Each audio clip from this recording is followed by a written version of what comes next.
welcome back to my channel. If you're new to this channel, hi, this is Komal from Study with Kips. I would really be happy if you take a moment and subscribe to my channel. In our today's class, we'll discuss the chapter Periodic Classification of Elements for class 10th.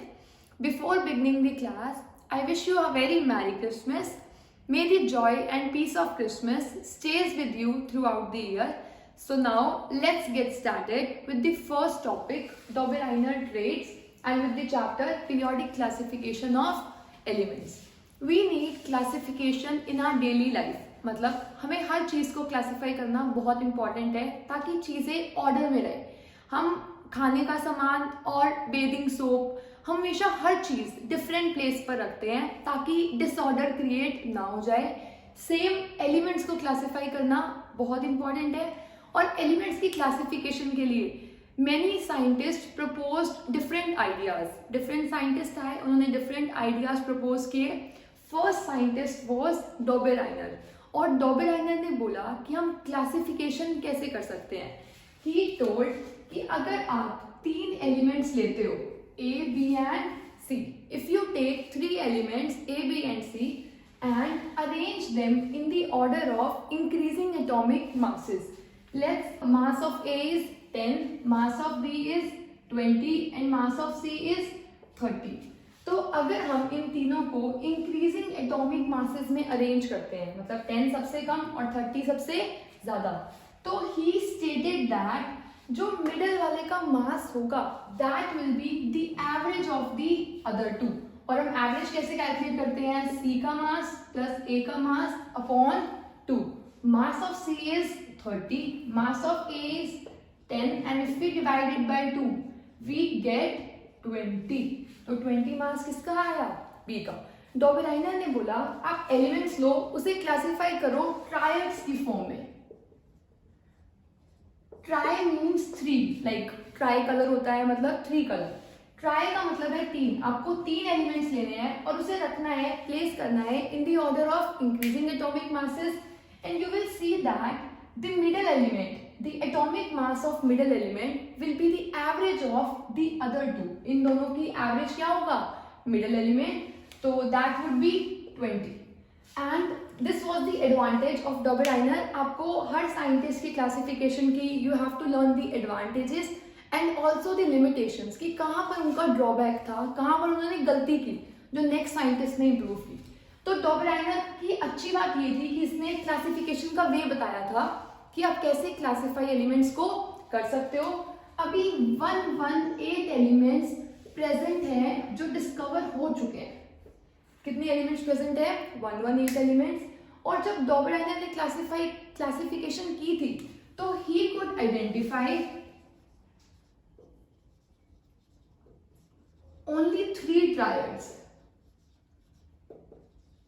अगर आप ध्यान से देखो तो मैंने board पे 3 triads लिखे हैं, first triad, second and third. ये 3 ट्रायड डोबेराइनर ने क्लासिफाई किए थे. इसके अलावा 3 ट्रायड्स मतलब कितने एलिमेंट्स क्लासिफाई किए थे? 9 एलिमेंट्स. इसके अलावा और कोई एलिमेंट नहीं था जिसमें डोबेराइनर ने का क्लासिफिकेशन वैलिड हो सके. तो डोबेराइनर ने बोला जो A और C का मास होगा उसकी अगर हम एवरेज कैलकुलेट करेंगे that will be the mass of B. और अगर हम इसमें देखिए लिथियम और पोटेशियम में, लिथियम का मास है 6.9, पोटेशियम का है 39. अगर हम इसकी एवरेज कैलकुलेट करें तो that would be 22.8, 22.9, that is approximately 23. तो ये डोबेराइनर का एक क्राइटेरिया था. और डोबेराइनर ने बोला था कि जो वो क्लासिफाई होकर जो ट्रायड आएगा उन तीनों की जो प्रॉपर्टीज होंगी दैट वुड बी सेम. मतलब अगर एक ट्रायड क्लासिफाई किया है तो उन तीनों की प्रॉपर्टीज क्या होंगी? सेम. तो इसने 3 ट्रायड्स क्लासिफाई किए थे. One was lithium, sodium and potassium, second calcium, strontium and barium and third was chlorine, bromine and iodine. His advantage was he was able to classify the element and his disadvantage was he was able to classify only 3 triads. He was able to identify only 3 triads. So now we will move on to second classification. Next scientist that tried to classify elements was Newland. Second scientist कौन था? Newland. And he gave his law of octaves. He gave his law of octaves. Oct means the number 8. जैसे octagon में sides कितनी होती हैं? 8.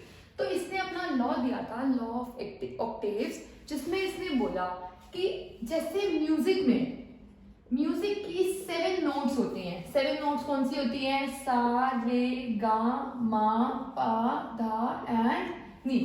इस 7 notes के बाद जो 8 नोट होती है वो फिर से रिपीट हो जाती है. सा, फिर रे, फिर गा, फिर मा.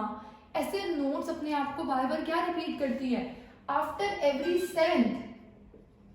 ऐसे ही न्यूलैंड ने बोला जैसे म्यूजिक में नोट्स हर 7th एलिमेंट के बाद अपने आप को रिपीट करती हैं, ऐसे ही एलिमेंट्स को भी अगर हम अरेंज कर दें in the order of increasing atomic masses, सबसे कम मास हाइड्रोजन का, फिर lithium, beryllium, boron, calcium, nitrogen, अगर हम अरेंज कर देते हैं तो जो 7th एलिमेंट के बाद जो एलिमेंट आएगा 8th एलिमेंट, उसकी प्रॉपर्टीज फर्स्ट वाले के साथ सिमिलर होगी. ये first, second, third, fourth, fifth, sixth, 7th. तो 7th के बाद जो 8th एलिमेंट आया है उसके लिए आपको डिफरेंट ग्रुप बनाने की जरूरत नहीं है. उसकी प्रॉपर्टीज किसके साथ सिमिलर होगी? फर्स्ट ग्रुप के साथ. यही सेम होता है म्यूजिक के नोट्स में, और यही सेम उसने बोला कि एलिमेंट्स की क्लासिफिकेशन में भी यही नोट फॉलो होगा कि 7th के बाद जो 8th एलिमेंट आएगा उसकी प्रॉपर्टी किसके साथ मैच करेगी? फर्स्ट के साथ. सिमिलरली सोडियम की प्रॉपर्टीज किसके साथ मैच करेगी? लिथियम के साथ. मैग्नीशियम की प्रॉपर्टीज मैच करेंगी बेरिलियम के साथ.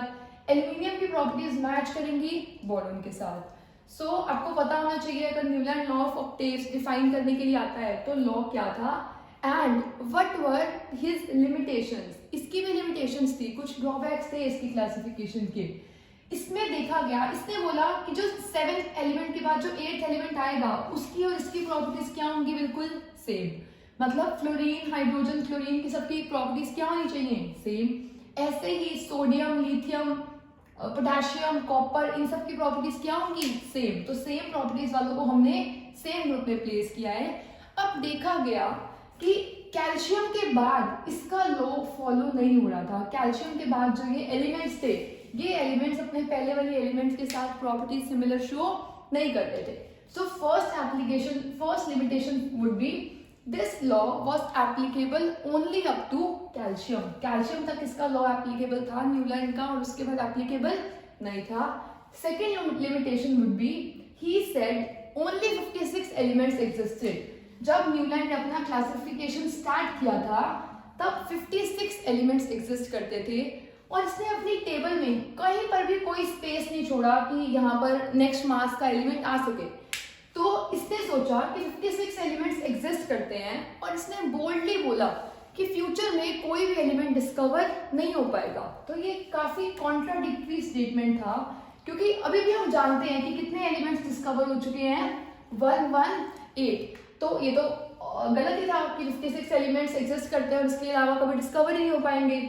So this was a major limitation, and the another one was like elements were placed in different slots. एक स्लॉट में सारे उन एलिमेंट्स को प्लेस करना चाहिए था जिनकी प्रॉपर्टी सेम थी, पर देखा गया कोबाल्ट, निकल और आयरन की प्रॉपर्टीज ऑलमोस्ट सिमिलर होती है. मैग्नेटिक टर्म्स में अगर हम बात करें तो आयरन, कोबाल्ट और निकल की प्रॉपर्टीज सिमिलर होती हैं, पर आयरन को प्लेस किया गया है इस वाले ग्रुप में और कोबाल्ट और निकल को प्लेस किया गया है इस ग्रुप में. So next limitation was like elements were placed in different slots. कि कोबाल्ट और निकल को किससे दूर रखा गया था? आयरन से. And unlike elements were placed in same slot. Unlike elements का मतलब क्या है? जो लाइक नहीं थे. जैसे कोबाल्ट और निकल फ्लोरीन और क्लोरीन से बिल्कुल डिफरेंट है. फ्लोरीन और क्लोरीन गैसेज हैं और कोबाल्ट और निकल डिफरेंट सब्सटेंसेस हैं, तो इनको सेम ग्रुप में नहीं रखा जाना चाहिए था. So these were the few limitations of Newland law of octaves. First was ये एप्लीकेबल था सिर्फ कैल्शियम तक, सिर्फ लाइटर एलिमेंट्स तक. इसके बाद इनकी जो प्रॉपर्टीज थी वो ऊपर वालों के साथ मैच नहीं कर रही थी. सेकेंड, इसने बोला था कि 56 एलिमेंट्स एग्जिस्ट करते हैं और इसके बाद फ्यूचर में कोई डिस्कवर नहीं हो पाएगा. क्योंकि इसने कुछ स्पेस नहीं छोड़ा है कि अगर नए एलिमेंट्स आए तो वो कहाँ पे प्लेस हो सकते हैं। जैसे अगर ऑक्सीजन का मास 12 है और फ्लोरीन का मास 13 है, तो 12 और 13 के बीच में कोई स्पेस तो छोड़ा ही नहीं हुआ, क्योंकि इसके हिसाब से तो 12 और 13 के बीच में कोई एलिमेंट आ ही नहीं सकता। So this was the second limitation. And the third one was cobalt और निकल आयरन से डिसेंबल करते थे और उसको दूर रखा गया था आयरन से। एंड कोबाल्ट और निकल क्लोरीन फ्लोरीन से बिल्कुल डिफरेंट थे और उसे फिर भी उसके साथ रखा हुआ था। सो आई होप आपको Newland law of octaves clear हुआ होगा। Now we will move to Mendeleev's table. Next classification after Newland was given by Mendeleev. Mendeleev ने बोला physical and chemical properties are periodic function of atomic masses. मतलब atomic masses को छोड़कर उसने किया हर element को रिएक्ट करवाया विद ऑक्सीजन एंड हाइड्रोजन और फॉर्मूला ऑब्टेन किया कि ये एलिमेंट ऑक्सीजन के साथ रिएक्ट कर रहा है, इसका ये फॉर्मूला है, हाइड्रोजन के साथ रिएक्ट कर रहा है, ये फॉर्मूला है। कैसे रिएक्ट करवाया अब मैं बताती हूँ आपको।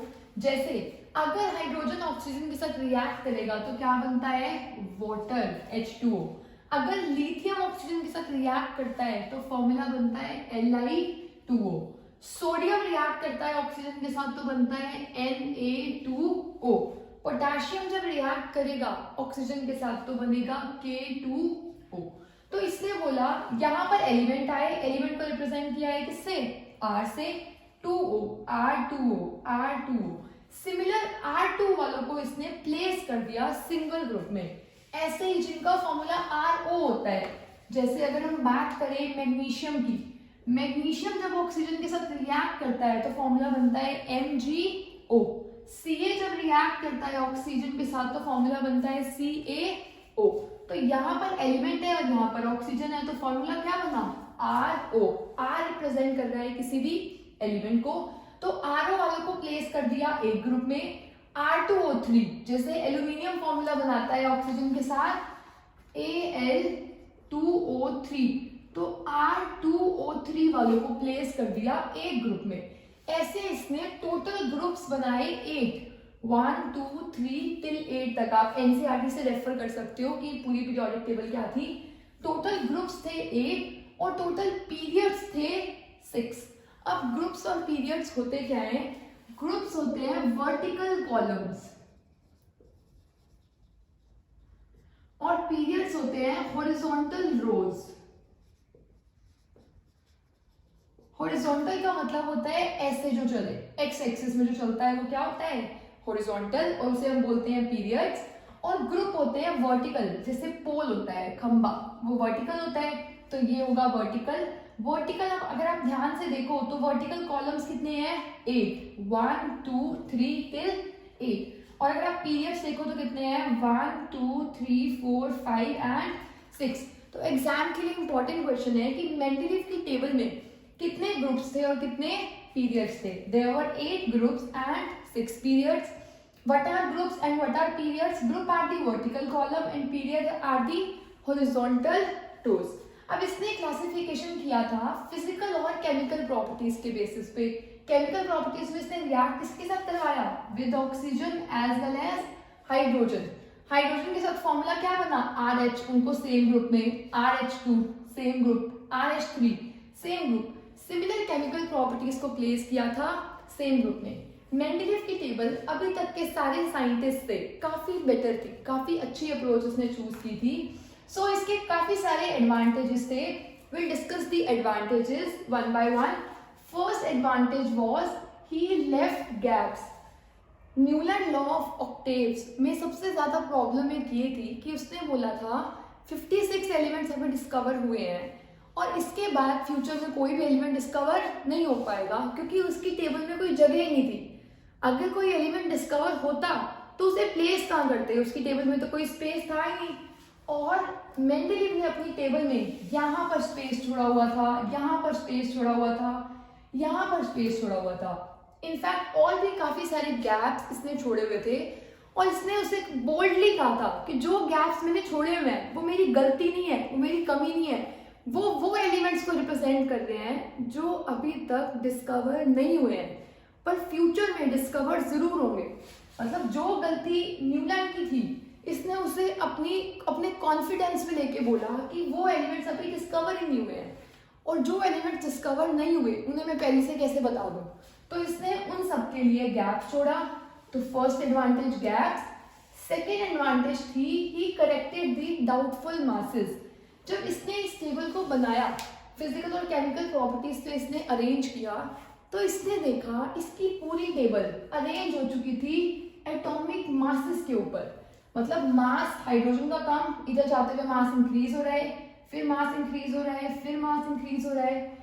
तो जो फिजिकल और केमिकल प्रॉपर्टीज थी, they are periodic function of atomic masses. Periodic का मतलब होता है जो चीज टाइम इंटरवल के बाद अपने आप को रिपीट करती है। तो एटॉमिक मासेस, फिजिकल और केमिकल प्रॉपर्टीज किसका पीरियोडिक फंक्शन थी? एटॉमिक मासेस का। कि अगर हम एटॉमिक मासेस में अरेंज कर रहे हैं तो फिजिकल और केमिकल प्रॉपर्टीज ऑटोमेटिकली अरेंज हो रही है, या फिजिकल और केमिकल प्रॉपर्टीज में जब हम अरेंज कर रहे हैं तो वो एटॉमिक मासेस में अपने आप अरेंज हो रही है।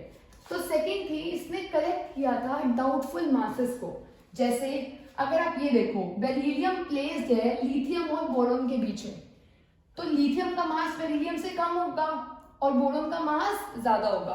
आप एज्यूम कर लो अगर इसका मास 7 है और अगर इसका मास 10 है, लिथियम का मास कितना है 7 और बोरोन का मास कितना है 10, तो बेरिलियम क्योंकि इनके बीच में लाई करता है तो उसका मास 7 और 10 के बीच में ही होगा। पहले हमें लगता था बेरिलियम का मास 13.5 है, इसने करेक्ट करके कहा नहीं, बेरिलियम का मास कितना है 9। तो इस टेबल ने कुछ डाउटफुल मासेस को करेक्ट भी किया था। Next, noble gases. Noble gases अभी तक डिस्कवर नहीं होती। First of all, noble gases होती कौन सी हैं? Noble gases are inert gases या फिर अनरिएक्टिव गैसेस, जिनका ऑक्टेट पूरा कंप्लीट होता है। मतलब आउटर मोस्ट शेल में 8 के 8 इलेक्ट्रॉन्स होते हैं, तो वो बिल्कुल अनरिएक्टिव होती हैं, और उन गैसेस को हम क्या बोलते हैं? Noble gases. नोबल गैसेस जब डिस्कवर हुई तो इसकी टेबल के हिसाब से इसकी टेबल को बिना डिस्टर्ब किए उन्हें एक अलग से स्लॉट प्रोवाइड किया जा सकता था, जो कि मेंडलीव जो कि न्यूलैंड की टेबल में पॉसिबल नहीं था। तो मेंडलीव की टेबल में कोई अगर एलिमेंट डिस्कवर हुआ, उसके लिए स्पेस पहले ही छोटा हुआ था, प्लस नोबल गैसेस के लिए पूरी एक टेबल का स्पेस था जहां पर नोबल गैसेस को अरेंज किया जा सकता था। Next is prediction of properties of yet to be discovered elements. इसने सिर्फ इनका गैप नहीं छोड़ा, इसने उनको प्लेस किया कि यहाँ पर गैप होगा, यहाँ पर गैप होगा और यहाँ पर गैप होगा, और इसने उनकी प्रॉपर्टीज को भी एज्यूम किया। सबसे पहले तो बोरोन के नीचे एक गैप है, इसने इस एलिमेंट को नाम दिया एक का बोरोन। एल्यूमिनियम के नीचे एक गैप है, इसको नाम दिया एक का एल्यूमिनियम, और इसको नाम दिया एक का सिलिकॉन। एका का मतलब होता है 1, संस्कृत में 1 होता है 1। तो बोरोन के नीचे, एल्यूमिनियम के नीचे, सिलिकॉन के नीचे। और फ्यूचर में जब ये एलिमेंट्स डिस्कवर हुए तो जो प्रॉपर्टीज मेंडलीव ने बोली थी कि इन एलिमेंट्स की होगी, वही प्रॉपर्टीज मिली। मतलब इसने मास बता दिया था इसका इतना होगा, यहाँ का मास बता दिया था, इस वाले का मास बता दिया था, और जब ये एलिमेंट्स डिस्कवर हुए इसका मास उसी रेंज में लाई कर रहा था। और जो एका बोरोन था उस एलिमेंट का नेम हो गया था स्कैंडियम। जो एका सिलिकॉन था दैट वाज जर्मेनियम, एंड जो एका एल्यूमिनियम था उसका नेम था गैलियम। सो आई होप आपको एडवांटेजेस क्लियर होंगी ऑफ मेंडलीव टेबल। अब इस टेबल की भी कुछ लिमिटेशंस थी, अब हम डिस्कस करेंगे वो लिमिटेशंस क्या थी। देखो, first limitation is position of hydrogen. Hydrogen हमेशा से ये कंफ्यूजन वाली बात रही है कि हाइड्रोजन को प्लेस कहाँ किया जाए, क्योंकि हाइड्रोजन अगर हम ध्यान से देखें तो वाटर के साथ रिएक्ट करता है H2O, मतलब पक्का हाइड्रोजन को कहाँ रखना चाहिए, यहाँ पर हाइड्रोजन की कुछ प्रॉपर्टीज सिमिलर होती हैं क्लोरीन, फ्लोरीन की तरह, हेलोजेंस की तरह। H अपने आप में एटॉमिक फॉर्म में एग्जिस्ट नहीं करता, और कैसे एग्जिस्ट करता है? H2 की फॉर्म में।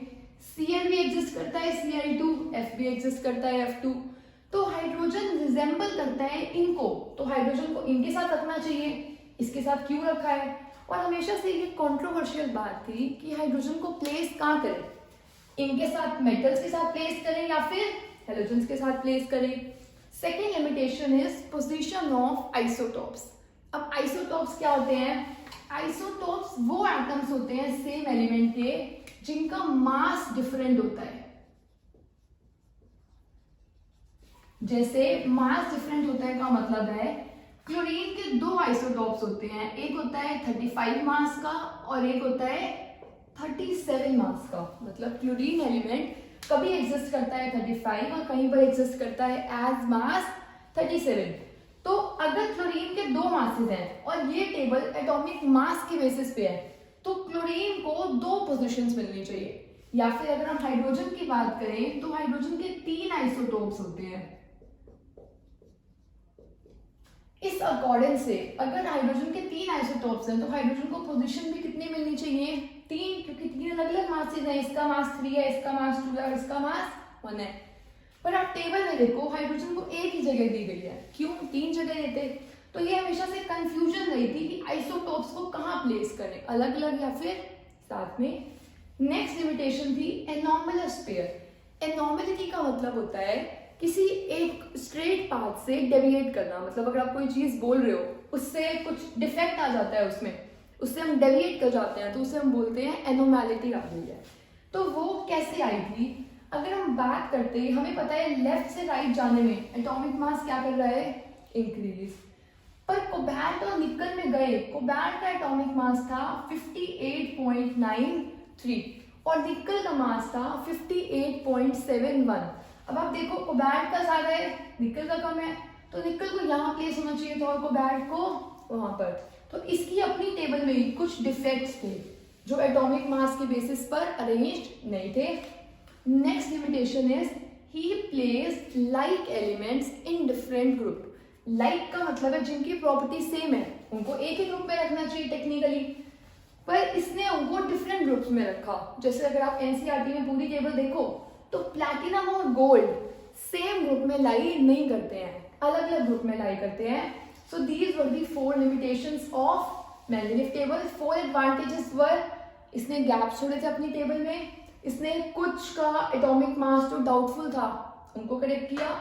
नोबल गैसेस जो उस टाइम तक डिस्कवर नहीं हुए थे वो जैसे ही डिस्कवर हुए इसकी टेबल को बिना डिस्टर्ब किए अपने आप अरेंज हो गए।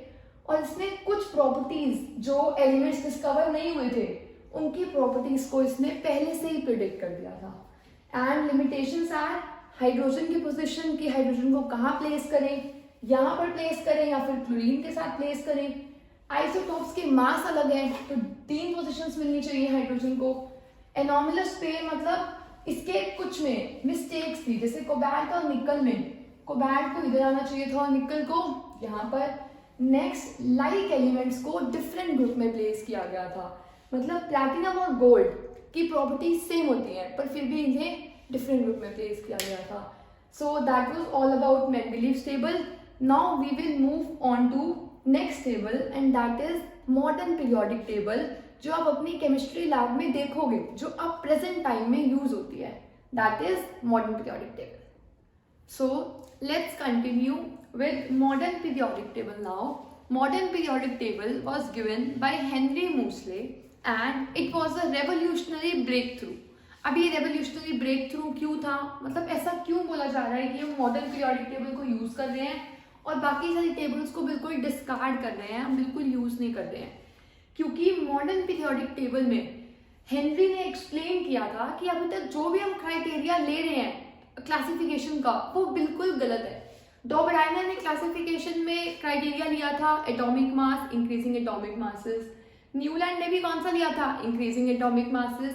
एंड मेंडलीव का भी कहीं ना कहीं इंक्रीजिंग एटॉमिक मासेस था। तो मॉडर्न पीरियोडिक लॉ में हेनरी ने बोला हमें एटॉमिक मासेस को कंसिडर ना करके we have to consider atomic number. अब एटॉमिक नंबर क्या होता है? It is the number of protons in an atom. कितने प्रोटॉन्स हैं एटम में उसको क्या बोलते हैं? Atomic number. हेनरी ने बोला था कि एटॉमिक नंबर के बेसिस पर अगर हम क्लासिफिकेशन करेंगे तो हमारा क्लासिफिकेशन बिल्कुल ठीक आएगा। तो सारे जो भी ड्रॉबैक्स मेंडलीव की टेबल में थे, आइसोटॉप्स वगैरह, वो सारे क्लियर हो गए थे इस लॉ के बाद। तो हम स्टार्ट करते हैं modern periodic table. And modern periodic table में क्लासिफिकेशन का क्राइटेरिया क्या रहेगा? Atomic number and not atomic masses. तो एटॉमिक नंबर में ऐसी क्या प्रॉपर्टीज आती हैं वो अब हम देखेंगे। अगर हम स्टार्ट करें, हाइड्रोजन का एटॉमिक नंबर होता है 1, मतलब उसके पास 1 प्रोटॉन होते हैं और 1 ही इलेक्ट्रॉन। हीलियम का होता है 2, लिथियम का 3, बेरिलियम 4। आपको ये टेबल लर्न करनी है at least up to 12। Hydrogen, helium, lithium, beryllium, boron, carbon, nitrogen, oxygen, fluorine, neon, sodium and magnesium. यहाँ तक तो आपको डेफिनेटली लर्न करनी ही है। आई होप आपने क्लास 9th में भी ये लर्न की हो। अब एटॉमिक नंबर से हम क्या कर सकते हैं, हम इलेक्ट्रॉनिक कॉन्फ़िगरेशन निकाल सकते हैं। जैसे अगर एटॉमिक नंबर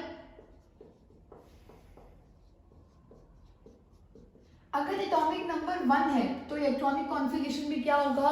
1। इलेक्ट्रॉनिक कॉन्फ़िगरेशन का मतलब है पहले शेल में कितने इलेक्ट्रॉन्स आ सकते हैं? ये है न्यूक्लियस। पहला शेल होता है के शेल, नेक्स्ट शेल होता है एल शेल और उसके बाद होता है एम शेल। तो के शेल में मैक्सिमम इलेक्ट्रॉन्स आ सकते हैं 2 और एल शेल में मैक्सिमम इलेक्ट्रॉन्स आ सकते हैं 8। अब हम फिलिंग करेंगे, इसके पास 1 है इलेक्ट्रॉन तो पहले शेल में 1 इलेक्ट्रॉन आ गया। अगर इसके पास 2 है तो पहले शेल में कितने इलेक्ट्रॉन्स आ गए? 2। नेक्स्ट का एटॉमिक नंबर है 3, पर हमें पता है के शेल में मैक्सिमम कितने इलेक्ट्रॉन्स आ सकते हैं? 2, मतलब 2 से ज्यादा तो इसमें आ ही नहीं सकते। तो 3 में से 2 चले गए, बच कितना गया? 1। तो वो इलेक्ट्रॉन किसमें जाएगा? एल शेल में, जिसका 4 इलेक्ट्रॉनिक कॉन्फ़िगरेशन है 2 2, 5 का होगा 2 3, 6 का होगा 2 4, 7 का 2 5, 8 का होगा 2 6, 9 2 7, 10 का हुआ 2 8। अब आपको 11 में ध्यान देना है कि एल शेल में मैक्सिमम कितने आ सकते हैं? 8। तो क्या मैं यहाँ पर 9 लिख सकती हूँ? नहीं, यहाँ पर कितने आएंगे? 8। तो नेक्स्ट शेल में कितने इलेक्ट्रॉन्स चले जाएंगे? 1। और 12 में क्या आ जाएगा? 2 8 एंड 2। अब इस कॉन्फ़िगरेशन को हम यहाँ पर लिखते हैं, ये होगा 1, ये लिथियम का कितना है? 2 1, बेरिलियम का होगा 2 2, सोडियम का है 2 8 1 2 8 2 और बोरोन का है 5 का है 2 3 2 4 2 5 2 6 2 7 एंड 2 8 और यहाँ पर कितना होगा? 2। अब आप ध्यान से देखो, जब हमने इसे एटॉमिक नंबर के बेसिस पे क्लासिफाई किया, अरेंज किया, तो हाइड्रोजन के पास आउटर मोस्ट में इलेक्ट्रॉन कितना है? 1। लिथियम के पास आउटर मोस्ट में इलेक्ट्रॉन कितना है? 1। सोडियम के पास आउटर मोस्ट में इलेक्ट्रॉन कितना है? 1। तो अगर आप ध्यान से देखो तो आउटर मोस्ट इलेक्ट्रॉन्स एक ग्रुप के, अभी हमने लास्ट मेंडल पीरियोडिक टेबल में किया था कि जो वर्टिकल कॉलम्स होते हैं that are known as groups. तो कितने ग्रुप हैं? 1 2 3 से 12 ग्रुप आपके सिलेबस में नहीं है तो हम उसे डिस्कस नहीं करेंगे। 13 14 15 16 17 एंड 18। टोटल कितने ग्रुप्स हैं मॉडर्न पीरियोडिक टेबल में? 18। और टोटल पीरियड्स कितने हैं? 1 2 3 एंड टिल 7 तक हैं। तो टोटल पीरियड्स कितने हैं? 7 और टोटल ग्रुप्स हैं 18। अब आप अगर ध्यान से देखो, अगर मैं इस ग्रुप की बात करूं, इस ग्रुप में इलेक्ट्रॉन कितने हैं? 1 1 1। इस ग्रुप में इलेक्ट्रॉन कितने हैं? इस ग्रुप की अगर मैं बात करूं तो इसके पास इलेक्ट्रॉन्स कितने हैं? 3। एल्यूमिनियम का नंबर होता है 13, तो इसके पास कितने होंगे? 2 8 और 3। इनके पास भी आउटर मोस्ट इलेक्ट्रॉन्स कितने हैं? 3 2 4। इसका होगा 2 8 और 4। इसके भी आउटर मोस्ट इलेक्ट्रॉन्स 4 और इसके भी outer most electrons 4।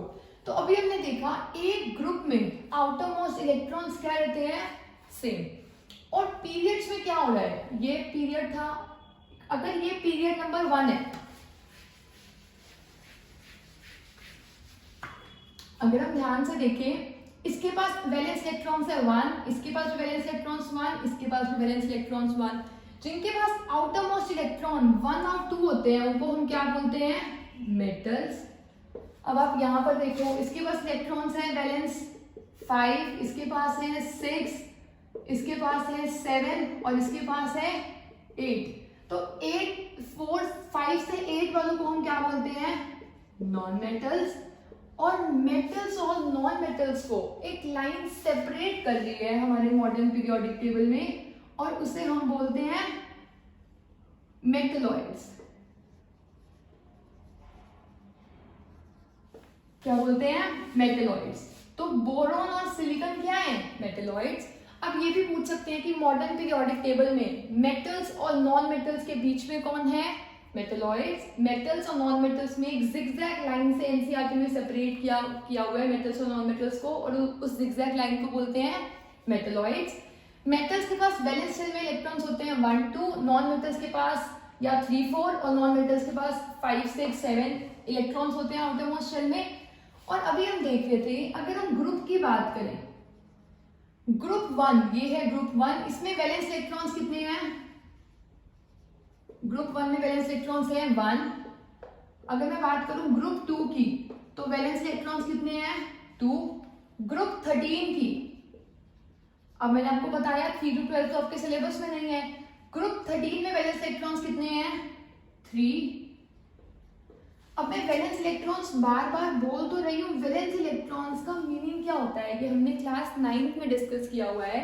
Valence electrons are those electrons which are present in the outermost shell, मतलब जो सबसे बाहर वाले इलेक्ट्रॉन्स होते हैं उन्हें क्या बोलते हैं, वैलेंस इलेक्ट्रॉन्स। तो ग्रुप 13 में आउटरमोस्ट इलेक्ट्रॉन्स कितने हैं 3, 14 में 4, 15 में 5, 16 में 6, 17 में 7 और 18 में आउटरमोस्ट इलेक्ट्रॉन्स कितने हैं 8। तो आप लर्न कर सकते हो कि ग्रुप 1 और 2 में तो आउटरमोस्ट इलेक्ट्रॉन्स उतने ही होंगे जितना ग्रुप नंबर है, और ग्रुप 13, 14, 15, 16, 17, 18 में वैलेंस इलेक्ट्रॉन्स अब 13 तो नहीं हो सकते, तो 13 में से 10 सब्ट्रैक्ट कर दो, 14 में से 10, 15 में से 10, 16 में से 10 और 17 में से 10 सब्ट्रैक्ट करते रहोगे तो आपको क्या मिलते जाएंगे, वैलेंस इलेक्ट्रॉन्स। जैसे आपके लिए एक इंपॉर्टेंट क्वेश्चन हो सकता है कि एक एलिमेंट है वो ग्रुप 14 में प्रेजेंट है, right the number of valence electrons. जब ग्रुप 14 में प्रेजेंट होता है तो वैलेंस इलेक्ट्रॉन्स कितने होंगे 4, वैलेंस इलेक्ट्रॉन्स कितने होंगे 4। अब हमें ये तो पता चल गया कि ग्रुप से क्या पता चलता है, group gives us valence electrons. अब पीरियड से क्या पता चलेगा, अब ये देखो ये कौन सा है, फर्स्ट पीरियड। फर्स्ट पीरियड में फर्स्ट शेल, उसमें भी शेल कितना है 1। सेकेंड पीरियड में 2 शेल्स हैं, हर एक जगह शेल्स कितने हैं 2। तो पीरियड जब 1 होगा तो शेल भी कितना होगा 1। पीरियड जब 2 होगा तो शेल कितने हैं 2। ये है थर्ड पीरियड। थर्ड पीरियड में शेल्स कितने हैं 1 2 3 1 2 3 1 2 3 1 2 3। पीरियड 3 है तो शेल्स भी कितने होंगे 3।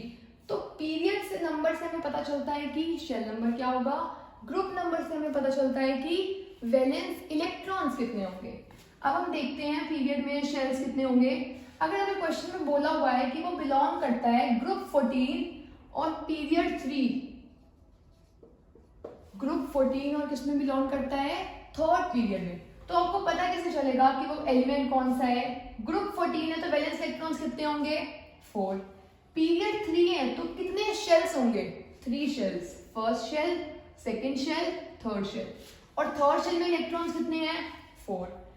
तब तक बाहर के शेल्स फिल नहीं होते अगर अंदर के शेल्स कंप्लीटली फिल्ड ना हो। इसमें इलेक्ट्रॉन्स कितने आ सकते हैं 8, इसमें इलेक्ट्रॉन्स कितने आ सकते हैं 2। तो नंबर क्या आ गया 8 + 2 + 4 14। आप ऐसे कॉन्फ़िगरेशन में लिख सकते थे। तो आई होप आपको क्लियर होगा। ग्रुप 14 पीरियड 3, ग्रुप 14 पीरियड 3 में कौन सा प्रेजेंट है सिलिकॉन। तो ये एलिमेंट कौन सा था सिलिकॉन। तो आई होप आपको समझ आया होगा। हेनरी मोर्से ने क्लासिफिकेशन किस बेसिस पे किया था, एटॉमिक नंबर। और एटॉमिक नंबर में हमने देखा ग्रुप में, एक ग्रुप में वैलेंस इलेक्ट्रॉन्स क्या होते हैं सेम। वैलेंस इलेक्ट्रॉन सेम होने की वजह से इनकी प्रॉपर्टीज भी क्या होंगी सेम। अब ये मेटल्स हैं, इन सब ने एक ही इलेक्ट्रॉन लूज करना है तो इन सब की प्रॉपर्टीज क्या होगी सेम। इन सब ने 3 इलेक्ट्रॉन्स लूज करने हैं तो इनकी प्रॉपर्टीज क्या होंगी सेम। तो एक ग्रुप में प्रॉपर्टीज क्यों सेम होती हैं, ये सिर्फ हेनरी रीजन दे पाया था। प्रॉपर्टीज सेम इसलिए होती है क्योंकि उनके वैलेंस इलेक्ट्रॉन्स सेम होते हैं। वैलेंस इलेक्ट्रॉन सेम है तो सेम अमाउंट से रिएक्ट करेंगे। एक लूज करना है, इनमें सबने 2 लूज करना है, इसमें 3 लूज करना है। तो आई होप आपको समझ आया होगा। और टोटल पीरियड्स होते हैं मॉडर्न पीरियोडिक टेबल में 7 और टोटल ग्रुप्स कितने हैं 18। लेफ्ट साइड पर मेटल्स, राइट साइड पे नॉन मेटल्स, और मेटल्स और नॉन मेटल्स को एक जिगजैग लाइन सेपरेट कर रही है। That zigzag line is known as metalloids, वहां पर एलिमेंट्स कौन से हैं? मेटलॉइड्स, जिनकी प्रॉपर्टीज कुछ मेटल से मैच करती हैं और कुछ नॉन मेटल से मैच करती है. So now we will discuss the last topic of this chapter, that is trends in modern periodic table, कि ट्रेंड कैसे फॉलो होंगे मॉडर्न पीरियोडिक टेबल में.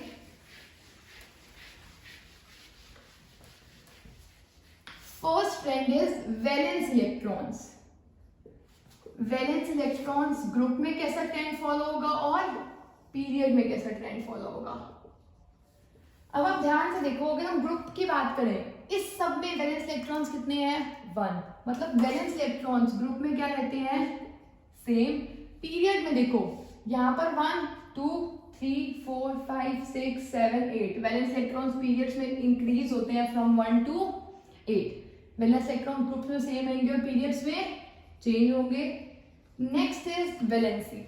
वैलेंसी का मीनिंग होता है कितनी कंबाइनिंग कैपेसिटी है. अब ये एटम 8 लूज कर देगा तो इसकी वैलेंसी कितनी हुई? 1. ये 2 लूज करेगा तो इसकी वैलेंसी 2.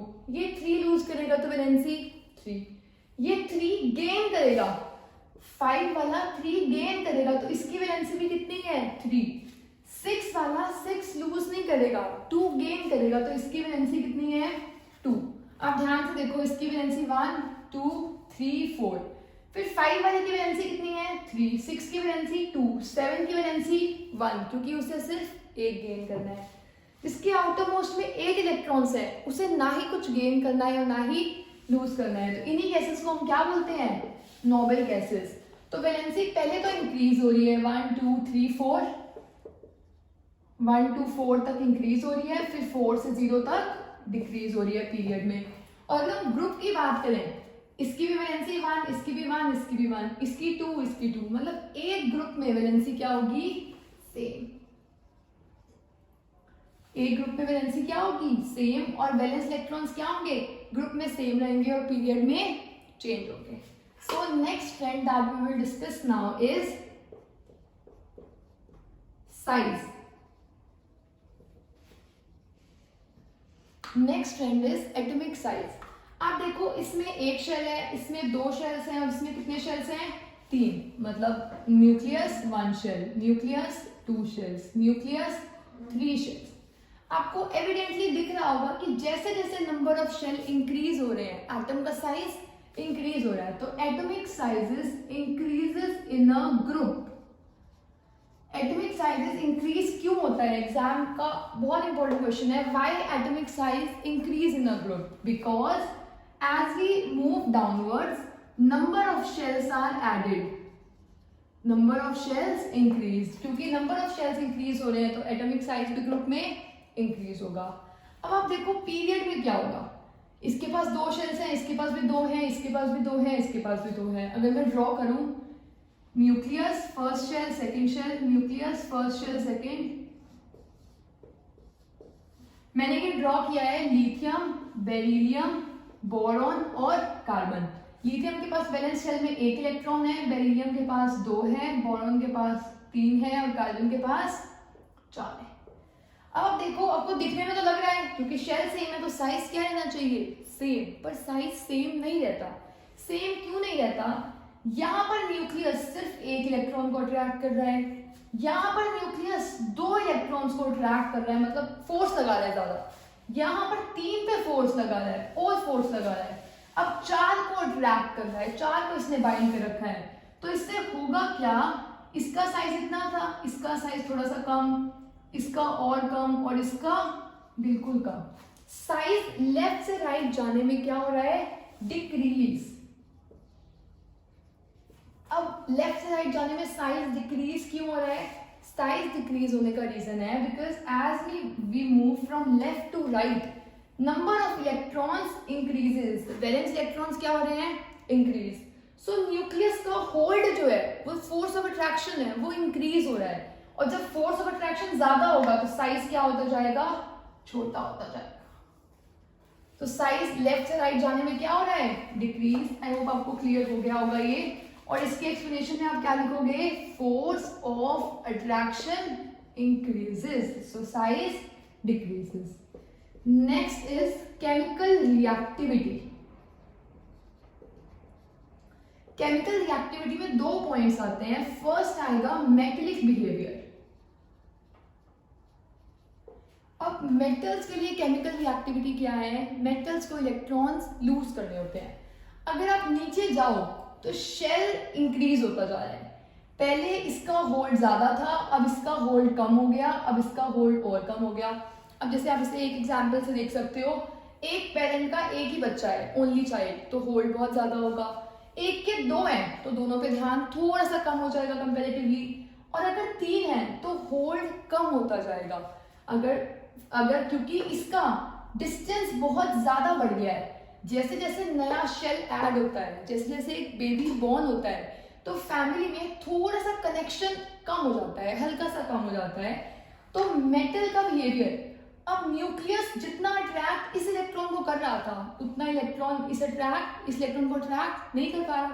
तो ये इलेक्ट्रॉन ऑलमोस्ट फ्री है इसे छोड़ने के लिए. ये इलेक्ट्रॉन जैसे ही लीव कर देगा तो मेटलिक कैरेक्टर क्या होगा ग्रुप में? इंक्रीज. नीचे आते हुए मेटलिक कैरेक्टर इंक्रीज क्यों हो रहा है? क्योंकि जो डिस्टेंस है वो इंक्रीज हो रहा है. तो फोर्स ऑफ अट्रैक्शन क्या हो रहा है? डिक्रीज. न्यूक्लियस इतने ध्यान से इतना होल्ड नहीं कर पा रहा उस इलेक्ट्रॉन को, वो इलेक्ट्रॉन फ्री है, वो इलेक्ट्रॉन निकल जाएगा. तो मेटलिक कैरेक्टर बहुत ज्यादा इंक्रीज हो रहा है. अब अगर हम लेफ्ट से राइट जाएं, यहां पर जाने में हमें पता है फोर्स ऑफ अट्रैक्शन बहुत ज्यादा है. अभी हमने ऊपर पॉइंट में डिस्कस किया था, लेफ्ट से राइट जाने में फोर्स ऑफ अट्रैक्शन बढ़ रहा है क्योंकि हर बार एक इलेक्ट्रॉन उसी शेल में ऐड हो रहा है. अगर फोर्स ऑफ इलेक्ट्रॉन बढ़ेगा तो मेटल का बिहेवियर क्या हो जाएगा? डिक्रीज. इसीलिए आपने चैप्टर की बिगिनिंग में किया था कि लेफ्ट साइड क्या होते हैं? मेटल्स, और राइट साइड क्या होते हैं? Non metals. क्योंकि मेटलिक कैरेक्टर इधर आते हुए इंक्रीज कर रहा है और इधर जाते जाते कम होता जा रहा है.